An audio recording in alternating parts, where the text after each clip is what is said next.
Tyson Fury has expressed his disdain for Deontay Wilder because of all the excuses Wilder has made and the accusations he's thrown at Tyson Fury in the wake of losing to Fury several times.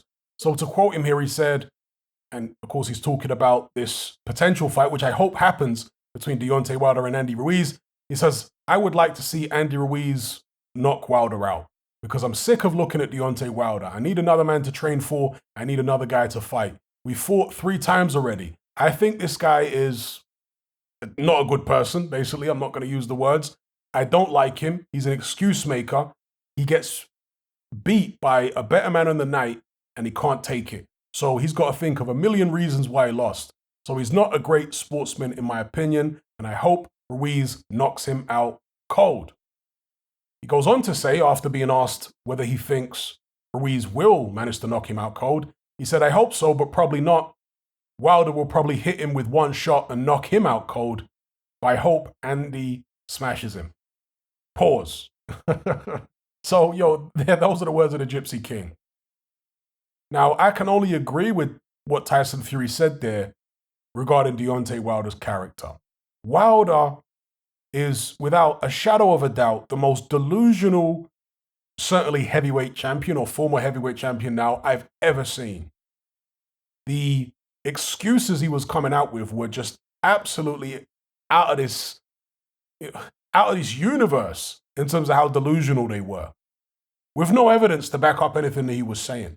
It wasn't just one thing, it was multiple things. It went from the suit being too heavy, to then Tyson Fury has egg weights in his gloves, to then the referee was drunk or in on the plot, to then his own trainer spiking his water with some type of sedative,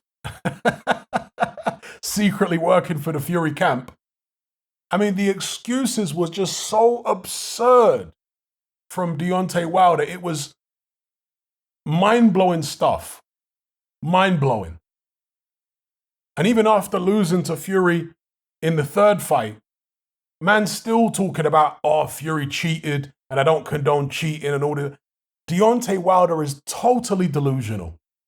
Completely out of touch with reality.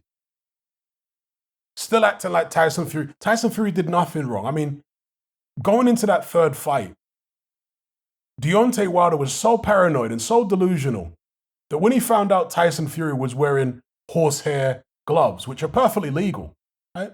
Fighters wear horsehair gloves all the time, like Everlast MX, for example. Tyson Fury, I think, for one of the fights was wearing Everlast MX, but I think for the third fight, he was wearing Pathan Sport horsehair gloves. But once Deontay Wilder caught wind of Fury wearing horsehair gloves again, he said, oh, Fury's trying to, pull a fast one again. You watch, I'm going to wear horsehair gloves. And he ended up wearing, I think, Everlast MX himself in the Fury trilogy fight. And this is a guy in Deontay Wilder who's got long history of hand trouble. Horsehair gloves are terrible for somebody with hand trouble. But again, he got it into his head that Fury was somehow cheating or something. Horsehair gloves are approved by literally every commission, Deontay. Particularly models like the MX and the Pathan Sport. They're approved by everybody. Horsehair gloves have a wrinkly appearance. Horsehair gloves throughout the course of a bout, particularly with heavyweights, when there's the sweat and there's the heat of the hand, etc., they lose their shape throughout the course of a bout. When the horsehair inside gets all the sweat, starts soaking up all the sweat, clumps of horsehair can form inside the glove that can move around in an off-key way. So none of this was Fury putting egg weights in the glove. It's all ridiculous stuff. You put egg weights in your glove and you're hitting a man upside the head, you're going to break your hand. You're not going to be able to punch it will be so obvious if there were egg weights in his gloves. Come on, people. The fact that there is people entertaining this nonsense is amazing. Because Deontay believed the myth that had been constructed about him by the sycophants around him, by the people in his ear. He believed this myth that he was this invincible puncher and nobody can take his power and all this kind of thing. And of course, he believed this idea that Fury didn't have anything to trouble him with. But Fury was weak in their first fight. Let's be real.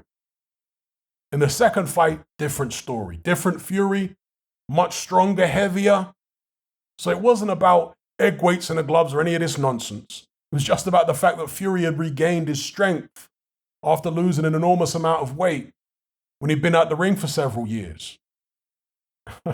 There's no need to invent these bizarre claims, right? Allegations. No need to invent all this stuff. It can all be easily explained within the realms of normal boxing and normal sporting competition. And yes, boxing is a corrupt sport. Yes, there are people who have fought with loaded gloves. Yes, there have been all kind of funny shenanigans that have gone on.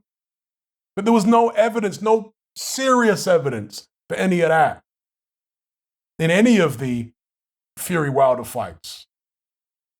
The Deontay Wilder team and Wilder himself are so psychotic that they don't have enough discernment. You know, their psychosis gets in the way of any discernment they might have. So I can fully understand. And look, I never wanted to see 3 fights. I never wanted to see a trilogy with Fury and Wilder. I felt like the third fight was unnecessary. Fury won the second fight so decisively. You know, either way, they had their trilogy, whatever. I can fully understand why Fury wouldn't want to fight him again. I hope Fury fights Alexander Usyk. And if, let's say, Andy Ruiz manages to get past Deontay Wilder, I'd like to see Fury against Ruiz. Different styles. I know Ruiz has got slow feet. Fury would be a huge favorite. But Ruiz has got certain skills that Tyson Fury has never had to deal with before as a professional. Ruiz has got tremendous hand speed. He would be by far and away the fastest-handed fighter that Tyson Fury has ever fought. Certainly as a pro, probably as an amateur as well. Maybe even in sparring. And Andy Ruiz is a very, very, very good counterpuncher on the front foot. So I'd like to see this. Tyson Fury is a tremendous fighter.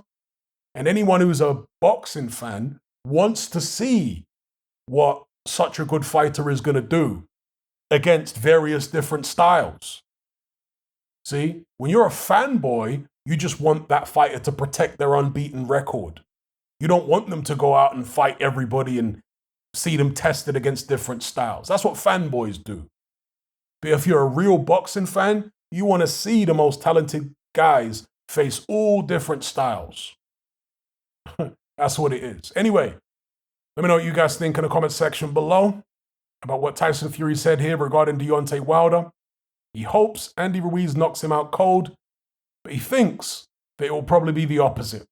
Wilder will probably hit Ruiz with a big right hand and knock him out cold. We shall see.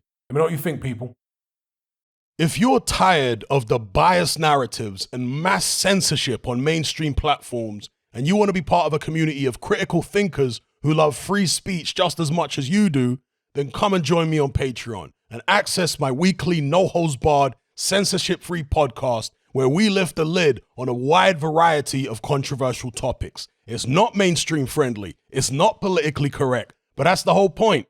We dare to stand as a beacon of reason against an army of insanity. Just head on over to my Patreon page and select the tier called Hatman Hot Topics. You'll gain access to a minimum of 2 hours of exclusive content every single week, including podcasts, videos, interviews, live stream Q&As, as well as my popular Confessions of a Nightclub Bouncer series. Not to mention a vast back catalog of hundreds of hours of previous episodes. You can listen via the Patreon app with the option to download in high-quality MP3. We've also got an Element group where you can come and chat and hang out with myself and other members. Unlike Discord, it has full end-to-end encryption, is decentralized, and it's 100% censorship-free. You can also send voice notes as well as much larger audio and video files than you can on Discord.